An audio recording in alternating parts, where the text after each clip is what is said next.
Hello. कल की class में हमने जो हिस्ट्री का टॉपिक पढ़ा था वो हमने इंडिपेंडेंस तक कंप्लीट कर लिया था। 1947 तक हमने कंप्लीट कर लिया था। तो उसके आगे अब हमारे पास जो हिस्ट्री में टॉपिक्स हैं, जैसे हम कुछ और चीज़ें पढ़ेंगे जो उस टाइम पे हुई। जैसे कि सबसे ज़्यादा इम्पॉर्टेंट जो चीज़ उस टाइम पे हुई, that is a formation of Indian national army. हम लोगों ने पूरी हिस्ट्री में बार बार ये चीज़ पढ़ी है कि इंडिया में जो आर्मी थी उस टाइम पे वो ब्रिटिशर्स की आर्मी थी। ब्रिटिशर्स उसके जो थे हेड थे, और जो इंडियन सोल्जर्स थे वो ब्रिटिशर्स के लिए काम करते थे। मतलब कि वो उनके अगेंस्ट नहीं लड़ सकते थे, ब्रिटिशर्स के अगेंस्ट। तो एक ऐसी आर्मी की सोच बनी कि किसी ने सोचा कि एक ऐसी आर्मी होनी चाहिए जो अंग्रेज़ों के खिलाफ लड़े, भारत के लिए अंग्रेज़ों के खिलाफ लड़े और उनको हमारे जो देश में से बाहर निकाल कर फेंक दे। तो इसका बैकग्राउंड क्या है, कहाँ से इसकी जो थिंकिंग थी वो स्टार्ट हुई, कैसे हुआ, ये सब हम पढ़ेंगे। In 1939 at Tripuri session there were differences between Subhash Chandra Bose and Gandhi ji. Tripuri नाम की जगह पर कांग्रेस का सेशन हुआ 1939 में, जहां पर गांधी जी एंड सुभाष चंद्र बोस के बीच में कुछ डिस्प्यूट्स क्रिएट हो गए। और उन्हीं डिस्प्यूट्स के चलते जो सुभाष चंद्र बोस, अब उन्होंने तो टाइटल दिया था महात्मा गांधी को फादर ऑफ द नेशन का, बापू बोला था, तो वो उनकी रिस्पेक्ट करते थे, तो वो उनसे लड़ाई झगड़ा नहीं करना चाहते थे। तो वो क्या किया, उन्होंने चुपचाप वहाँ से चले गए, छोड़ दिया कांग्रेस को सुभाष चंद्र बोस ने। Subhash Chandra Bose was in favour of violence to get independence, but Gandhi ji did not. Reason क्या रहा, उनकी जो डिफरेंसेस क्रिएट हुए उनके बीच में, तो उस चीज़ का रीज़न क्या रहा, जो गांधी जी थे वो तो कभी भी वायलेंस के लिए हामी भरते ही नहीं थे, वो तो नॉन वायलेंस के पुजारी थे। तो सुभाष चंद्र बोस जो थे वो ये सोच रखते थे कि अब बहुत हो गया अत्याचार, बहुत हो गया, अगर हमें आज़ादी लेनी है, अगर हमें आज़ादी लेनी है ब्रिटिशर से, तो हमें उनके खिलाफ लड़ाई करनी होगी, उनके अगेंस्ट हमें जो है वो वायलेंस करना होगा। तो सुभाष चंद्र बोस ने क्या किया, फॉरवर्ड ब्लॉक नाम की एक ऑर्गेनाइजेशन फाउंड कर ली। कहाँ, 1939 में, कहाँ, कोलकाता में। लेकिन 1941 में सुभाष चंद्र बोस इंडिया को छोड़ करके चले गए। इंडिया को छोड़ करके कहाँ चले गए, बर्लिन, जर्मनी में चले गए। जर्मनी में एक सिटी है बर्लिन, वहाँ गए। वहाँ क्यों गए, क्योंकि उसी टाइम पर हिटलर, जो कि पूरे वर्ल्ड में फेमस हो गए थे अपनी क्रुएलिटी के लिए, अपने लोगों के हक के लिए जो उन्होंने लड़ाई की, उनको उनकी जो खोई हुई इज्जत थी जर्मनी की वो वापस दिलवाई। हम पढ़ेंगे वर्ल्ड हिस्ट्री में कि हिटलर ने क्या किया था। तो वो हिटलर के पास गए उनसे मदद मांगने के लिए कि आप हमारी हेल्प करो ब्रिटिशर्स के अगेंस्ट, क्योंकि जो हिटलर थे वो भी ब्रिटिशर्स के दुश्मन थे। जो हिटलर थे उनकी मेन दुश्मनी तो जो थी वो फ्रांस से थी, लेकिन जो फ्रांस था उसका फ्रेंड था ब्रिटेन, और ब्रिटेन जो था वो उनकी हेल्प के लिए आता था, इसीलिए जो हिटलर थे वो ब्रिटिशर्स के अगेंस्ट थे। In Germany Indian people gave him title of Netaji and gave slogan जय हिंद। जो जर्मनी था वहाँ पर जो इंडियन लोग सेटल थे, अब देखो जैसे आज के टाइम पे भी ये होता है कि जो भारतीय होते हैं वो दुनिया के अलग अलग शहरों में, अलग अलग हिस्सों में जो हैं वो रहते हैं, सेम उसी टाइम पर भी था। तो जब जर्मनी में वो गए तो वहाँ के लोगों ने उनको क्या बोला, Netaji, and he gave slogan जय हिंद। तो जो सुभाष चंद्र बोस थे उन्होंने जर्मनी में ही स्लोगन दिया जय हिंद का, कि हिंद मतलब Hindustan. He used to broadcast from Berlin radio. अब यहाँ पर क्या हुआ कि जो सुभाष चंद्र बोस थे वो रेडियो की हेल्प से, जो बर्लिन रेडियो था, बर्लियो में जैसे होता है ना कि हमारे पास अगर हम इंडिया में रेडियो होते हैं तो वहाँ पर जाते थे बर्लिन में, और लोगों को रेडियो के थ्रू मोटिवेट करते थे अर्क करते थे उनको कि हमारे देश के लिए आप लोग आओ, आगे आओ, लड़ो हमारे लिए और अंग्रेज़ों को भगा दो भारत से। He urged his countrymen to protest against Britishers. उनको कहते थे, उनको मनाते थे कि आप आओ और प्रोटेस्ट करो ब्रिटिशर्स के against. At the same time, उसी टाइम पर जब सुभाष चंद्र बोस जर्मनी में ये सब कर रहे थे, तो उसी टाइम पे जो रास बिहारी बोस थे was busy in organising Indian league in Japan. वो एक इंडियन लीग नाम की संस्था बना रहे थे जापान में। क्यों? To end the British rule in India.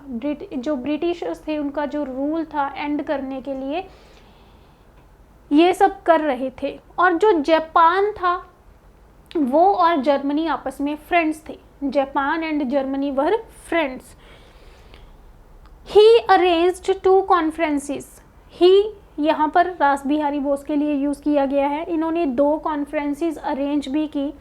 एक टोक्यो में मार्च 1942 में, मार्च 1942 में, और दूसरी बैंकॉक में जो 1942 में हुई थी जून में।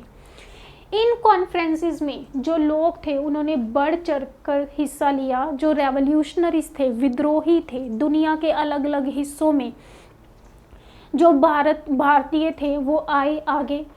इन मीटिंग्स में डिस्कशंस हुई और सोचा कि हम किस तरीके से अंग्रेज़ों को भारत से बाहर निकाल सकते हैं। तो जब उन्होंने ये चीज़ को सोचा तो यहाँ पर डिसाइड हुआ कि सबसे पहले तो हमें ब्रिटिशर्स के अगेंस्ट एक आर्मी बनानी होगी, एक सेना बनानी होगी जो ब्रिटिशर्स के साथ लड़ेगी। अब सेना बनाना कोई छोटा काम नहीं था। सबसे पहले तो भर्ती होने के लिए बहुत से लोग चाहिए। अब वो लोग कहाँ से आएंगे? क्योंकि जो इंडिया में लोग थे वो तो जो सेना में भर्ती होना चाहते थे वो तो हमेशा ब्रिटिशर्स की आर्मी में जाते थे, क्योंकि ब्रिटिशर्स का वहाँ पे रूल था और लोगों को के अंदर ब्रिटिशर्स का डर था, सरकार का डर था। तो भारतीय तो वहाँ पर बहुत कम जो थे, कम आएंगे ज्वाइन करने के लिए। तो पहला क्वेश्चन तो कि लोग कहाँ से आएंगे, और दूसरा आर्मी बनाना कोई आसान काम नहीं है, तो ये काम करेगा कौन? ठीक है, तो ये सारी चीज़ें यहाँ पर डिस्कस हुई। Revolutionaries assembled in these conferences and decided to make an army against Britishers. यहाँ पे डिसाइड हुआ कि हम लोग एक आर्मी बनाएंगे ब्रिटिशर्स के अगेंस्ट। आज़ाद हिंद फौज मतलब कि हमारा जो हिंदुस्तान होगा अब वो आज़ाद होगा, हम अंग्रेज़ों को बाहर भेजेंगे, पहले से ही डिसाइड कर लिया इन्होंने। फ़ौज होगी हमारे, आज़ाद भारत की फ़ौज होगी, और इसी को ही इंग्लिश में बोला Indian national army. Name decide हुआ आर्मी का। कैप्टन मोहन सिंह एक पर्सन थे जिनका नेम था कैप्टन मोहन सिंह। कैप्टन क्यों? ये पहले ही आर्मी में थे। जो ब्रिटिश इंडियन आर्मी थी, जो भारत में ब्रिटिशर्स की आर्मी थी, उसमें ये कैप्टन रह चुके थे और इनको नॉलेज थी आर्मी की। तो इन्होंने रिस्पॉन्सिबिलिटी ली टू रेज द आर्मी। इन्होंने कहा कि मैं रिस्पॉन्सिबिलिटी लेता हूँ आर्मी को बनाने की।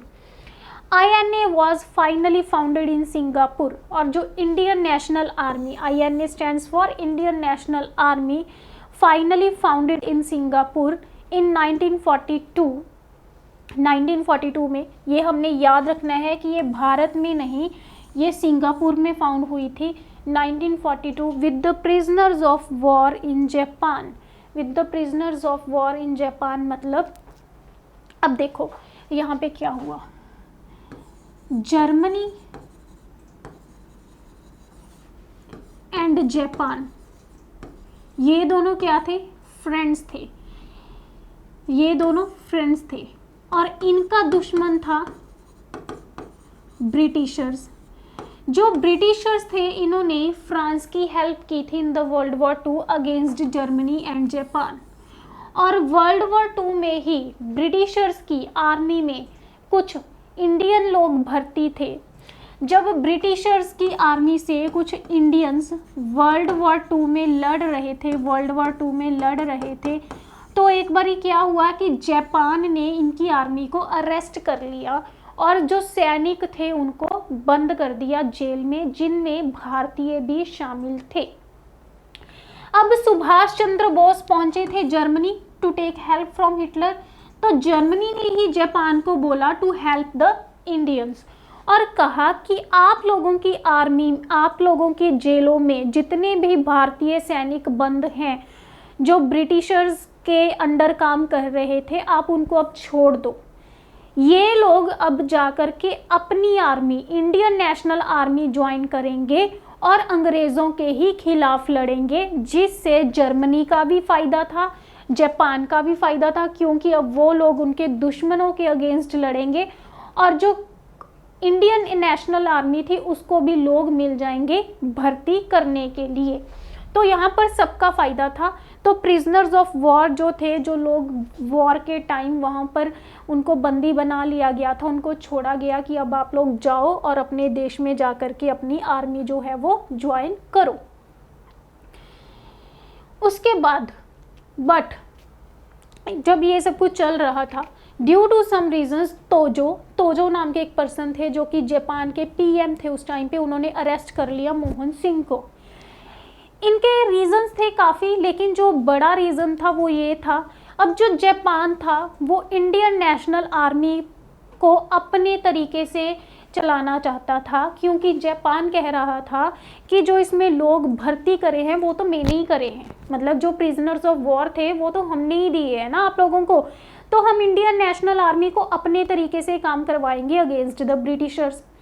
लेकिन जो मोहन सिंह थे उनको ये पसंद नहीं थी कि भाई हम तो पहले ही अंग्रेज़ों के गुलाम हैं, अब जो हमारी आर्मी है अब वो भी आप लोगों के अंडर काम करे। तो उनके बीच में डिस्प्यूट्स हो गए। तो लेकिन जापान हावी था, तो उन्होंने क्या किया, कैप्टन मोहन सिंह को अरेस्ट कर लिया। अब जब कैप्टन मोहन सिंह अरेस्ट हो गए तो जो आर्मी थी उसका कोई लीडर नहीं बचा था। अब उसके नए लीडर की तलाश होने लगी। रास बिहारी बोस वॉज एज्ड, तो अब उस टाइम पे और दो मेन लीडर चल रहे थे ना, रास बिहारी बोस एंड सुभाष चंद्र बोस। जो रास बिहारी बोस थे उनकी उम्र हो चुकी थी, वो इतनी एबल नहीं थे कि वो एक रिस्पॉन्सिबिलिटी ले सके किसकी, फौज की, आर्मी की, इन सिंगापुर। तो फिर सिंगापुर में एक मीटिंग हुई जहां पर Subhash Chandra Bose became new president in 1943। जो सुभाष चंद्र बोस थे वो न्यू प्रेसिडेंट बने किसके, इंडियन नेशनल आर्मी के, और उन्होंने दो स्लोगन दिए, क्या, तुम मुझे खून दो मैं तुम्हें आज़ादी दूंगा, you give me blood I give you freedom. कहा लोगों से कि तुम लोग मरने के लिए तैयार हो जाओ, कि अगर देश के लिए जान भी देनी पड़े तो तुम वो दो, और मैं बदले में आज़ादी तुम्हें दिलवा कर रहूँगा, ये सुभाष चंद्र बोस ने बोला। और दूसरा स्लोगन दिया, दिल्ली चलो। अब ये लोग कहाँ पर हैं, ये लोग हैं सिंगापुर में। तो सुभाष चंद्र बोस ने सिंगापुर में लोगों को कहा कि अब तुम लोग दिल्ली जाने के लिए तैयार हो जाओ, और तैयार हो जाओ अंग्रेज़ों के खिलाफ लड़ने के लिए। इंडियन नेशनल आर्मी के उस टाइम दो हेडक्वार्टर्स बने, one in Singapore and the other in Rangoon. ये जो रंगून है ये म्यांमार को ही बोला जाता था उस टाइम पे रंगून। सिंगापुर में बना एक हेडक्वार्टर और दूसरा बना म्यांमार में। जो इंडियन नेशनल आर्मी थी इसमें एक अलग से डिपार्टमेंट था, रेजिमेंट फॉर वुमेन, जिसका नेम था रानी लक्ष्मीबाई के नेम से, जो कि जिसमें कि स्पेशल लेडीज़ भर्ती हो सकती थी, अपने देश को आज़ाद करवाने के लिए लड़ाई लड़ सकती थी। तो ये थे हमारे पास सारे के सारे important points about the Indian national army. उसके बाद हम लोग यहाँ पर कुछ पढ़ेंगे फ्रीडम फाइटर्स, जो इम्पॉर्टेंट फ्रीडम फाइटर्स रहे उस टाइम पे, जिन्होंने देश को आज़ाद करवाने के लिए बढ़ चढ़कर काम किया। सबसे पहले हम डिस्कस करेंगे भगत सिंह। जो भगत सिंह थे, ही वॉज बॉर्न ऑन 28 सितंबर 1907 इन बंगा। बंगा नाम की जगह पर, बंगा एक विलेज है लायलपुर डिस्ट्रिक्ट में जो आजकल पाकिस्तान में है, वहाँ पर इनका बर्थ हुआ। जो भगत सिंह थे, इनके फादर और इनके जो अंकल थे, मतलब जो इनकी फैमिली थी, वो सारे कांग्रेस के फॉलोअर थे, गांधी जी के फॉलोअर थे। लेकिन 1919 में जब जलियांवाला इंसिडेंट हुआ तो भगत सिंह उस टाइम पे 12 साल के थे, ठीक है। तो भगत सिंह वहाँ बहुत ज़्यादा इफ़ेक्ट हुए जब लोगों को मारा गया जलियांवाला बाग में ब्रिटिशर्स के द्वारा, तो बहुत ज़्यादा इफ़ेक्ट हुए। और उसके बाद गांधी जी ने नॉन कॉरपोरेशन मूवमेंट स्टार्ट की थी 1920 में। उस टाइम पे भगत सिंह सिर्फ 13 साल के थे, बच्चे थे। तो जब ये मूवमेंट स्टार्ट हुई थी तो गांधी जी ने क्या बोला था कि स्कूल कॉलेजेस में एडमिशन नहीं लेनी, हॉस्पिटल्स जाना बंद कर दो, टोटली बाइकआउट कर दो। तो भगत सिंह भी एक ऐसे स्कूल में पढ़ रहे थे जो ब्रिटिशर्स के अंडर था। तो भगत सिंह ने कैसे पार्टिसिपेट किया वहाँ पर? भगत सिंह ने पार्टिसिपेट किया बाय बर्निंग हिज बुक्स, अपनी सारी बुक्स जला दी। फिर उसके बाद हुआ था एक चौरा चौरी इंसिडेंट, हमने पढ़ा था कि चौरा चौरी इंसिडेंट हुआ। उस चौरा चौरी इंसिडेंट के बाद गांधी जी जो थे उन्होंने सस्पेंड कर दी थी नॉन कॉरपोरेशन मूवमेंट। हमने पढ़ा था कि गांधी जी जो थे उनकी नॉन कॉरपोरेशन मूवमेंट बहुत बड़े लेवल पे चली गई थी। लोगों ने अपनी जॉब्स छोड़ दी थी, पूरा भारत उनके पीछे लगा हुआ था। लोगों ने स्कूल कॉलेजेस जाना बंद कर दिया था, हॉस्पिटल्स जाना बंद कर दिया, एडमिशन्स लेनी बंद कर दी, जॉब्स छोड़ दी। हमने पढ़ा था कि यहाँ तक सुभाष चंद्र बोस ने अपनी IAS की जॉब्स छोड़ दी थी, जिसको उस टाइम पे ICS बोला जाता था। CR दास, मोतीलाल नेहरू ने अपनी लीगल प्रैक्टिस छोड़ दी थी, वकालत छोड़ दी थी।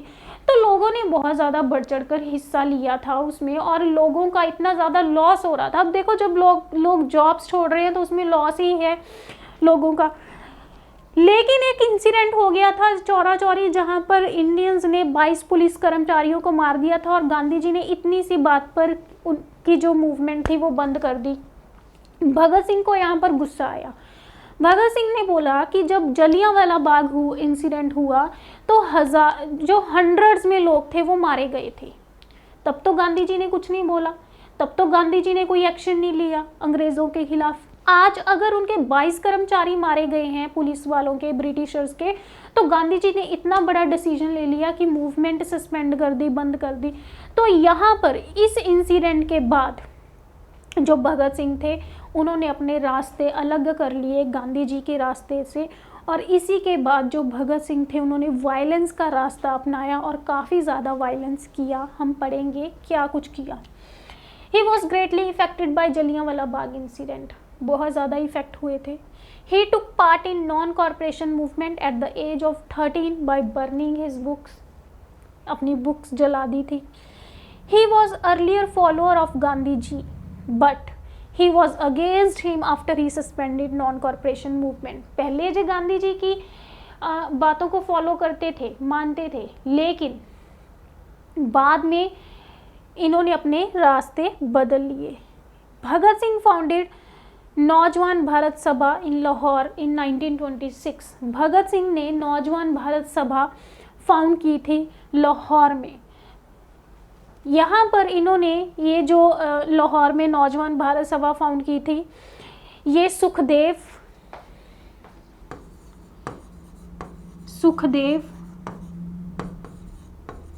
भगवती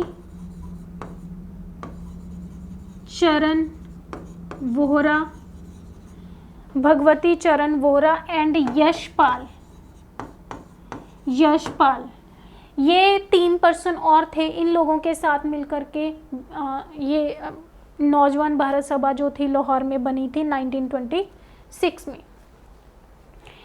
हम लोगों ने पढ़ा था कि 1925 में एक कोकोरी ट्रेन इंसिडेंट हुआ था, जिसमें कि 4 भारतीय थे जिन्होंने एक ट्रेन जिसका नेम था 8 डाउन पंजाब मेल, जिसके द्वारा ब्रिटिशर्स लूटा हुआ माल और टैक्स इकट्ठा किया हुआ जो होता था वो एक जगह से दूसरी जगह पहुंचाते थे। वहाँ पर ककोरी एक जगह थी यूपी में, जहाँ पर 4 भारतीयों ने उनको लूट लिया था ट्रेन को, और ब्रिटिशर्स ने उनको फांसी दे दी थी ऐसा करने के लिए। उनमें से एक पर्सन थे राम प्रसाद बिस्मिल, जिनको फांसी दी गई थी, जो कि बहुत ही ज़्यादा इम्पॉर्टेंट फ्रीडम फाइटर थे अपने टाइम के। 1923 में Ram Prasad Bismil founded Hindustan republic association, 1923 में राम प्रसाद बिस्मिल ने एक हिंदुस्तान रिपब्लिक एसोसिएशन फाउंड की थी, एक संस्था थी जो कि देश की आज़ादी के लिए लड़ रही थी। जब उनको डेथ हो गई, आफ्टर हिज डेथ, कब फांसी दी गई इनको? In 1925 after in 1925 after Kakori train incident, Kakori train incident के बाद फांसी दे दी गई इनको। तो इनकी जो ये संस्था थी हिंदुस्तान रिपब्लिक एसोसिएशन, इसका कोई लीडर नहीं बचा था और ये डाउनफॉल में जा रही थी, ये खराब हो रही थी संस्था। मतलब ये बिल्कुल एक तरह से अगर किसी चीज़ को संभालने के लिए कोई हेड ना हो तो वो क्या होगा, डाउनफॉल ही आएगा, वो ठीक है खराब हो जाएगी बिल्कुल। तो यहाँ पर यही चीज़ हो रही थी इसके साथ। 1928 में भगत सिंह ने इस संस्था की रिस्पॉन्सिबिलिटी ली, इसके लीडर बने और इसको एक नया नाम दिया, Hindustan socialist Republic association. Hindustan socialist Republic association 1928 में खुद इसके लीडर बने और इस मूवमेंट के लिए काम करना शुरू कर दिया। हम लोगों ने पढ़ा था कि साइमन कमीशन आया था 1927 में, रिपोर्ट आई थी, सर जॉन साइमन ने बनाई थी, जिसमें कि इंडिया की पॉलिटिकल कंडीशन को रिव्यू किया था अंग्रेज़ों ने और कुछ रूल्स बनाए थे जिसके अकॉर्डिंग कहा था कि इंडिया में अब काम इस तरीके से चलेगा। जो साइमन कमीशन रिपोर्ट थी वो एक साइमन कमीशन कमेटी ने बनाई थी, रिपोर्ट बनाई थी, जिसमें कि सारे के सारे ब्रिटिशर्स ही थे और इंडियंस ने इस चीज़ का अपोज किया था और ये अपोज ऑलमोस्ट 1.5 ईयर चला था। और हमने पढ़ा था कि एक बार अपोज हो रहा था लाहौर में, तो वहाँ पर जो ब्रिटिशर्स थे उन्होंने लाठी चार्ज कर दिया था इंडियंस पर। उस लाठी चार्ज में एक पर्सन थे लाला लाजपत राय जी, उनकी डेथ हो गई थी। डेथ कब हुई? 17 नवंबर लाला लाजपत राय जी की डेथ हुई।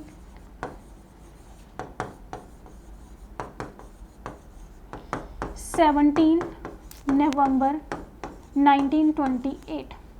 अब लाला लाजपत राय जो थे ये कहाँ से थे? ये थे फ्रॉम पंजाब। तो पंजाब, एक पंजाबी लीडर थे। भगत सिंह कहाँ से थे? पंजाब।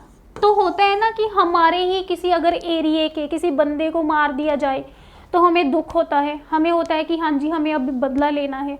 तो ऐसा ही कुछ भगत सिंह के साथ हुआ। जब लाला लाजपत राय जी की डेथ हो गई तो भगत सिंह ने सोचा कि हमारे पंजाब के लीडर को मार दिया ब्रिटिशर्स ने, हम इसका बदला लेंगे। तो भगत सिंह ने किसको मारा? सॉन्डर्स को मारकर बदला लिया। कब लिया? 17 दिसंबर 1928। 17 नवंबर को उनकी डेथ हुई, एग्जैक्ट एक महीने बाद उन्होंने मार दिया किसको? सॉन्डर्स को। और इसमें हेल्प की राजगुरु एंड सुखदेव ने, इन्होंने हेल्प की भगत सिंह की। उसके बाद और क्या किया इन्होंने? 8 अप्रैल 1929 जो मतलब 1929 को बटुकेश्वर दत्त एंड भगत सिंह जो थे इन्होंने दिल्ली असेंबली में बॉम्ब फेंके। इन्होंने दिल्ली असेंबली में बॉम्ब फेंके अगेंस्ट क्यों? Public safety bill and trade dispute bill.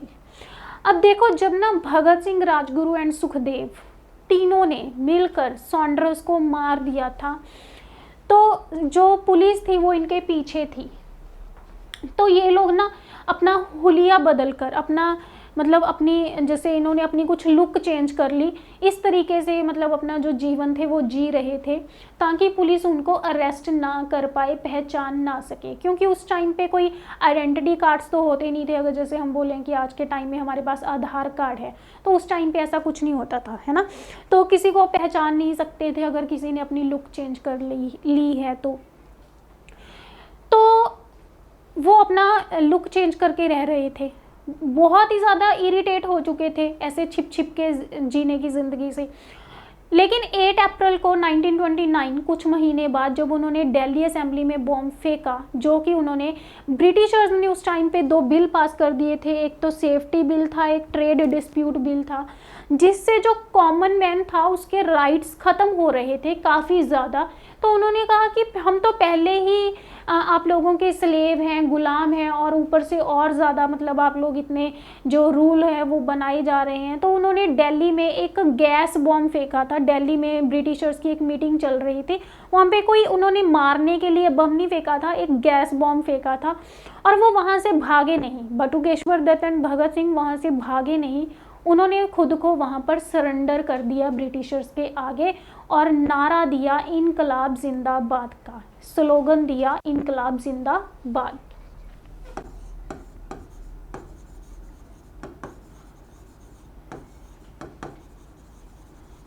ये क्वेश्चन भी आया हुआ है एग्जाम में कि दिल्ली असेंबली में बॉम्ब फेंकने के बाद क्या स्लोगन जो था वो दिया दोनों ने, इनकलाब जिंदाबाद।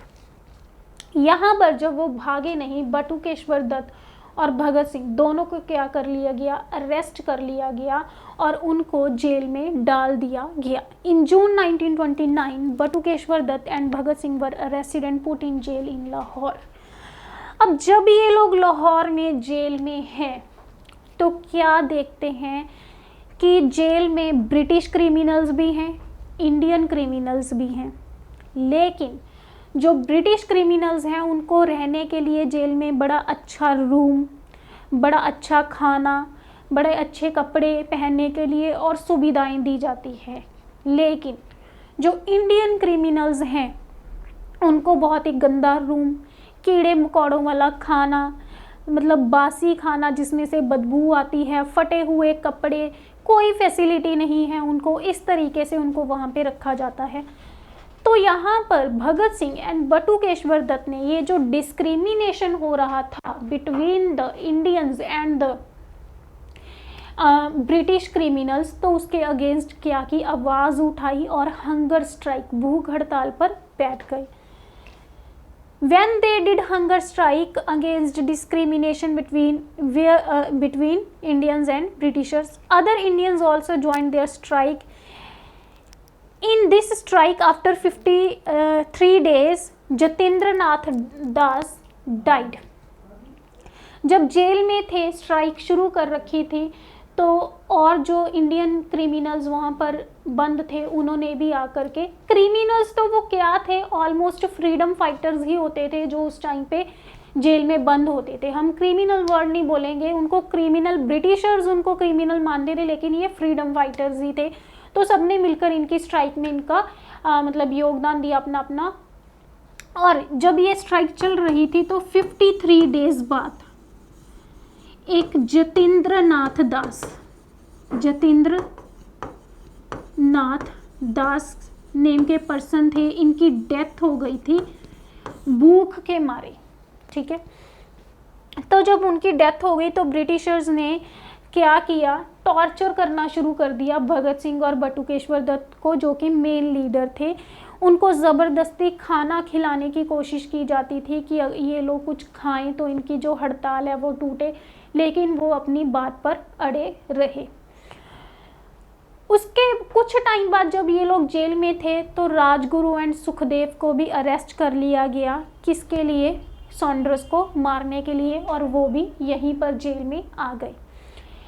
तो ब्रिटिशर्स ने बहुत कोशिश की उन लोगों को मतलब उनकी स्ट्राइक तोड़ने के लिए, लेकिन भगत सिंह ने ऐसा नहीं किया।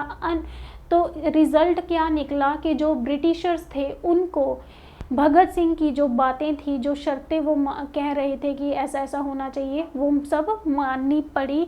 और 116 दिन बाद जो भगत सिंह थे उन्होंने अपनी स्ट्राइक जो थी वो तोड़ी थी। Later Britishers accepted their demand and Bhagat Singh broke his strike after 116 days. In jail, he wrote by autobiography Why I Am a Theist. Important है, जेल में भगत सिंह ने अपनी जीवनी, अपनी बायोग्राफी खुद लिखी जिसका नेम था वाई आई एम अथिस्ट, मैं नास्तिक क्यों हूँ। अब जो भगत सिंह थे ये जेल में भी कंटिन्यूसली प्रोटेस्ट कर रहे थे, तो जो ब्रिटिशर्स थे वो इनकी हरकतों से दुखी थे, तो उन्होंने सोचा कि इनको जल्दी से जल्दी फांसी दी जाए। तो उन्होंने क्या किया कि सॉन्डर्स को मारने के केस में भगत सिंह, राजगुरु एंड सुखदेव को फांसी की डेट अनाउंस कर दी गई 24 मार्च 1931। 24 मार्च 1931 डेट डिसाइड की गई फांसी के लिए भगत सिंह, राजगुरु एंड सुखदेव। जैसे ही ये बात पहुंची बाहर, लोगों में हंगामा मच गया, हलचल हो गई, लोग सड़कों पर उतर आए, स्ट्राइक्स होनी स्टार्ट हो गई। लेकिन जो ब्रिटिश गवर्नमेंट थी वो इनको हर हालत में फांसी देना चाहती थी।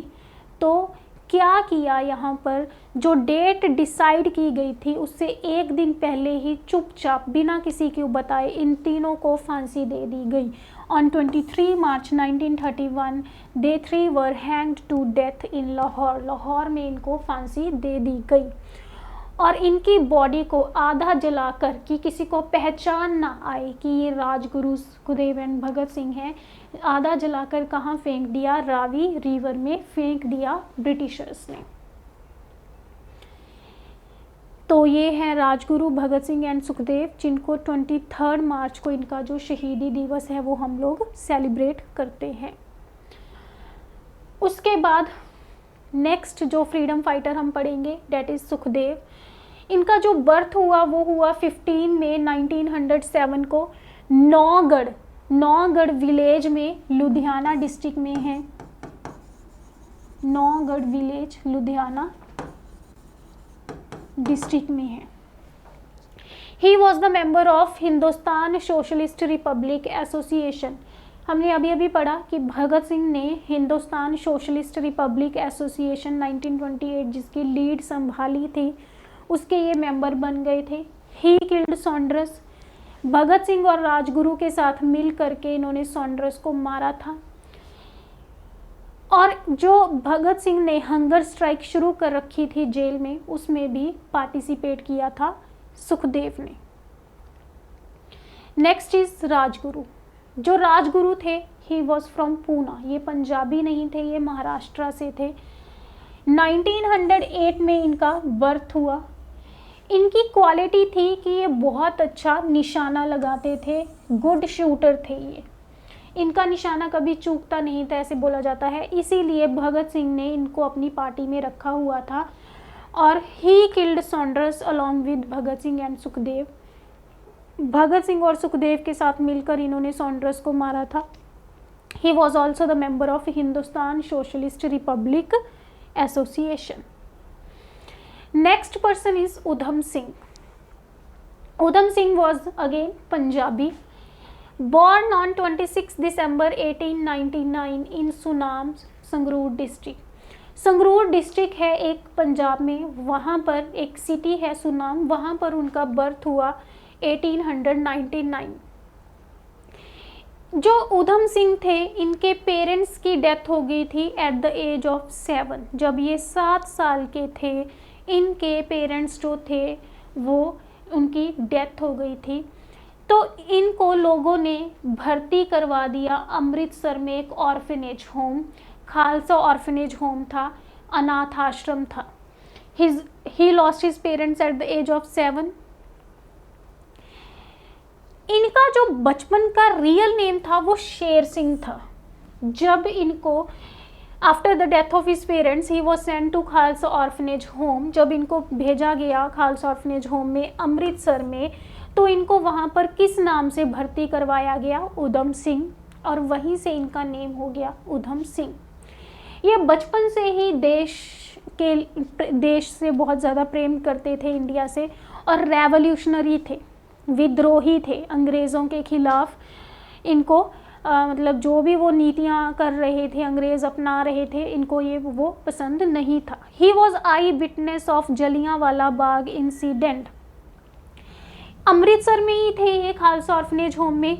तो जब जलियांवाला बाग इंसिडेंट हुआ 1919 में, तो ये वहाँ पर प्रेजेंट थे।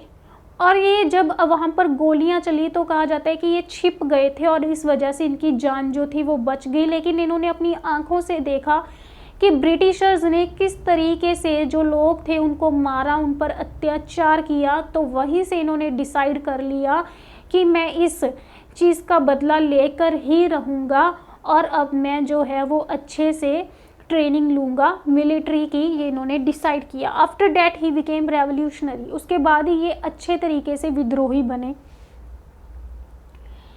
After that he joined Ghadar party, फिर उन्होंने गदर, ये अमेरिका चले गए, तब अमेरिका गए तो इन्होंने गदर पार्टी को ज्वाइन किया जिसके हेडक्वार्टर्स सैन फ्रांसिस्को अमेरिका में ही थे।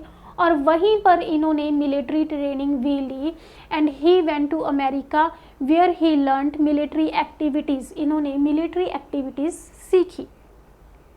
इन 1929 में ये भारत वापस आए। He returned back India but with some revolvers which were illegal.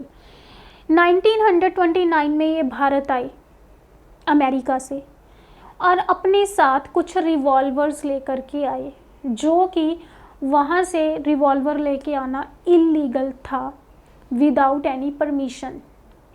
इसी चीज़ के लिए इन पर मुकदमा चला और इनको 4 साल के लिए जेल में जाना पड़ा।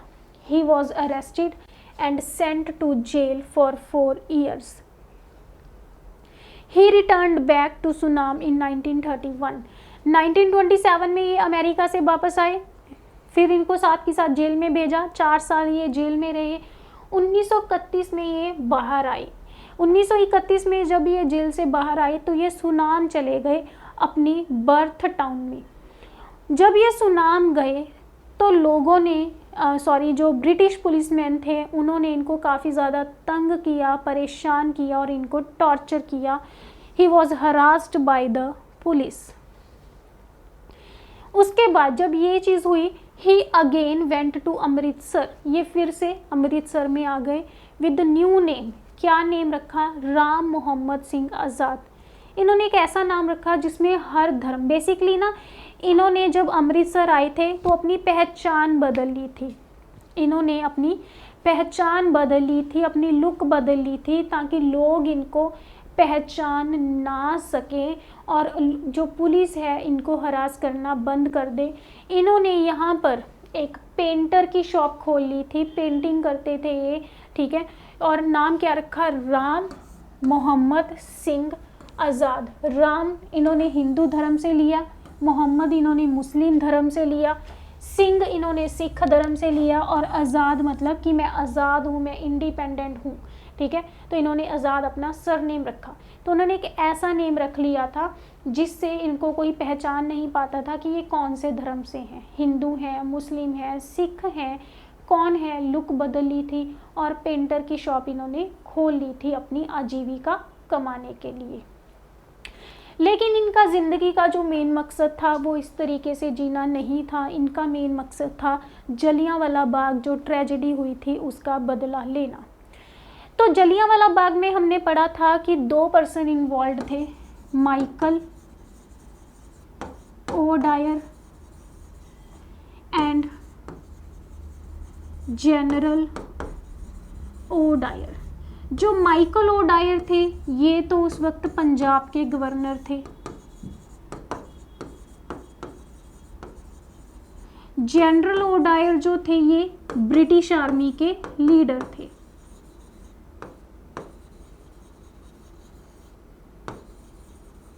ब्रिटिश आर्मी के लीडर थे। हमने जब जलियांवाला बाग पढ़ा था इंसिडेंट तो पढ़ा था कि जो माइकल ओ डायर थे इन्होंने जनरल ओ डायर को ऑर्डर दिया था लोगों पर फायरिंग करने का, और जनरल ओ डायर ने लोगों पर फायरिंग की थी जिसमें हंड्रेड्स ऑफ पीपल जो थे वो मारे गए थे।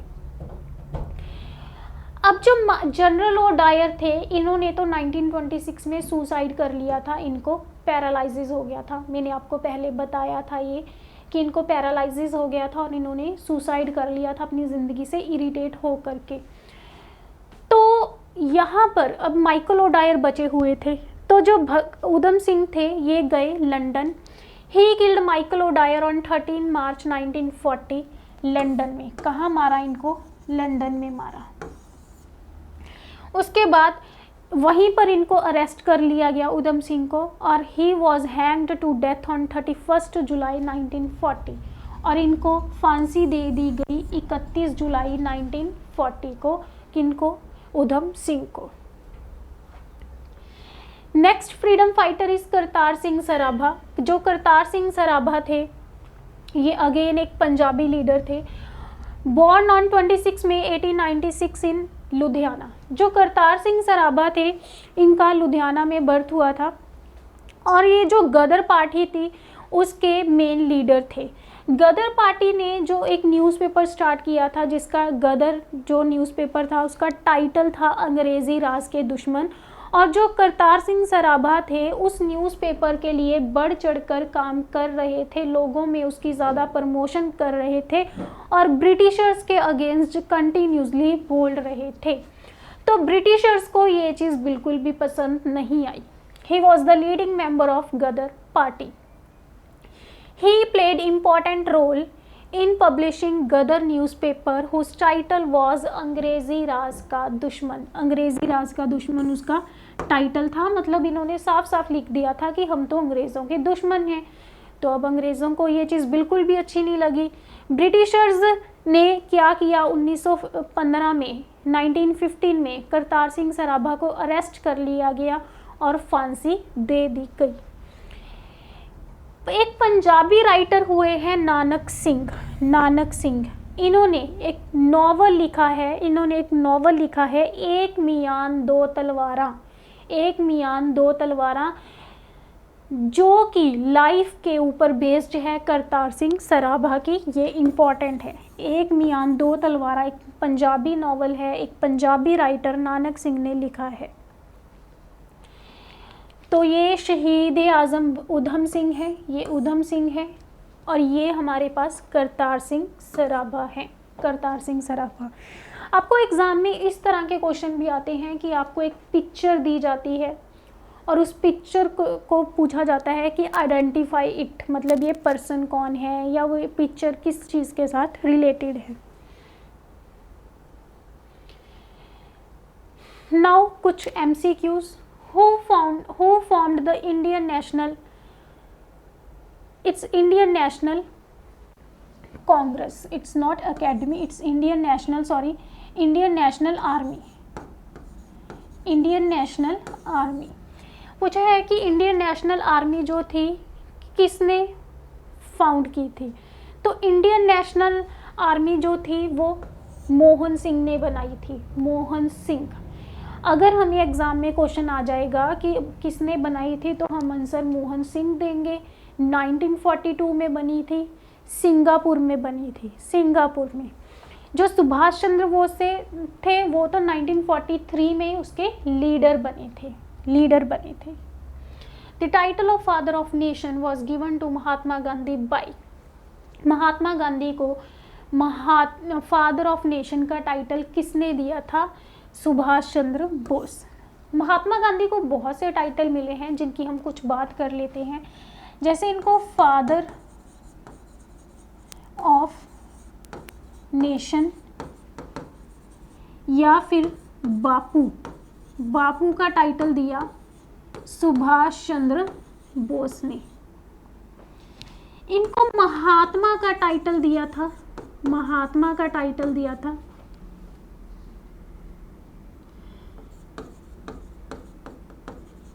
रविंद्रनाथ टैगोर ने। विंस्टन चर्चिल नाम के एक पर्सन थे, इन्होंने इनको बोला था हाफ नेक्ड मैन।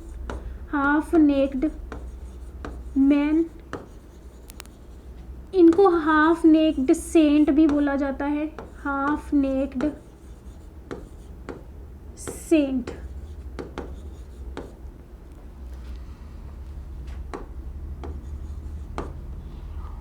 और नॉर्थ वेस्ट पार्ट था जो उस टाइम इंडिया का पार्ट ऑफ इंडिया, उसमें कुछ कबीले के लोग रहते थे, कबीलास पीपल। उन्होंने महात्मा जो गांधी थे उनको टाइटल दिया था मलंग बाबा का, मलंग बाबा। तो हमें एग्जाम में ये क्वेश्चंस आते हैं कि महात्मा गांधी को कौन सा टाइटल किसने दिया था, तो हमें ये सारे के सारे टाइटल्स जो हैं वो लर्न करने हैं। The name of Ram Prasad Bismil is associated with, Ram Prasad Bismil का इनमें से कौन से कॉन्स्पिरेसी के साथ या कौन सी चीज़ के साथ रिलेशन था? Kanpur conspiracy, no. Alipur, no. Kakori train incident, yes. Kakori में जो कॉन्स्पिरेसी हुई थी ट्रेन के साथ रिलेटेड, वहाँ पर इनका रिलेशन था। Which party was founded by Subhash Chandra Bose in the year 1939 after he broke away from the Congress? हमने आज ही पढ़ा जब हमने आज़ाद हिंद फौज पढ़ा था कि इन्होंने फॉरवर्ड ब्लॉक नाम की पार्टी बनाई थी। कहाँ पर? कोलकाता में। कब? 1939 में। लेकिन हमने पढ़ा कि उसके बाद ये पार्टी इन्होंने ज़्यादा टाइम नहीं चलाई, ये 1941 में देश छोड़कर चले गए थे। कहाँ चले गए थे? बर्लिन में, जर्मनी में। जो सुभाष चंद्र बोस हैं, सुभाष चंद्र बोस, उनके बारे में एक इम्पॉर्टेंट पॉइंट ये भी है कि उनकी डेथ 1945 में हुई थी। 1945 में इनकी डेथ हो गई थी, प्लेन क्रैश में इनकी डेथ हुई थी। इनकी डेड बॉडी नहीं मिली थी, प्लेन क्रैश में इनकी डेथ हो गई थी। Which of the following not hanged in connection with the Kakori conspiracy case? इन्होंने पूछा है कि ककोरी इंसिडेंट जो हुआ था उसमें से इनमें से कौन पर्सन थे जिनको फांसी नहीं हुई थी? रोशन सिंह थे, जिनको हमने रोशन लाल भी लिखा था, ये थे, ठीक है। राजेंद्र लहरी, ये भी थे। अशफाक उल्ला खान, ये भी थे। कन्हैया लाल नहीं थे, कन्हैया लाल नहीं थे। कौन थे? 4 लोगों को इसमें फांसी हुई थी। इस केस में 4 people were hanged to death। हम बार बार पढ़ रहे हैं कि इस केस में 4 लोगों को फांसी हुई थी। एक तो थे रोशन सिंह, जिनको रोशन लाल भी लिखा जाता है, राजेंद्र लहरी, अशफाक उल्ला खान, और चौथे पर्सन थे Ram Prasad Bismil. Ram Prasad Bismil. Who gave title इनकलाब जिंदाबाद? Who gave the slogan इनकलाब जिंदाबाद? जो इनकलाब जिंदाबाद थे ये मोहम्मद इकबाल, मोहम्मद इकबाल सबसे पहले, ये मोहम्मद इकबाल पूरा नेम है, इन्होंने दिया था। Which of the following slogan is attributed of Subhash Chandra Bose? इनमें से कौन सा स्लोगन जो था वो सुभाष चंद्र बोस ने दिया? जय जवान जय किसान, नो। वंदे मातरम, नो। जय हिंद, यस। इनकलाब जिंदाबाद, नो। जय हिंद जो था वो सुभाष चंद्र बोस ने दिया था। एक और स्लोगन दिया था इन्होंने, दिल्ली चलो। एक और स्लोगन था, तुम मुझे खून दो मैं तुम्हें आज़ादी दूंगा। 3 स्लोगन थे जो इन्होंने दिए थे सुभाष चंद्र बोस ने। द स्लोगन इनकलाब जिंदाबाद वाज फर्स्ट रेज्ड बाय, ये बहुत ज़्यादा इम्पोर्टेंट है। हमारे पास इनकलाब जिंदाबाद जो स्लोगन था ये पहली बार किसने उठाया था, मतलब किसने इसका आइडिया दिया था कि इनकलाब जिंदाबाद नाम का कोई स्लोगन होना चाहिए? वो थे भगत सिंह।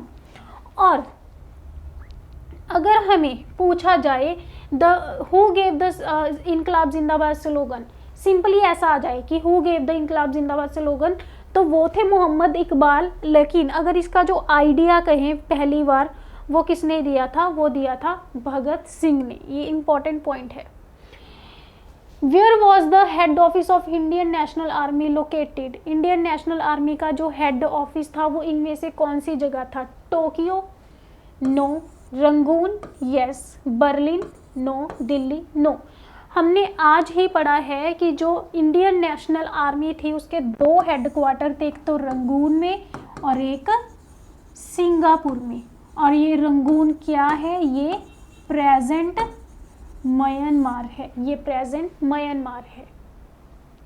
तो ये था हमारा आज का लेक्चर, बाकी का हम अपनी नेक्स्ट क्लास में डिस्कस करेंगे। Thank you so much.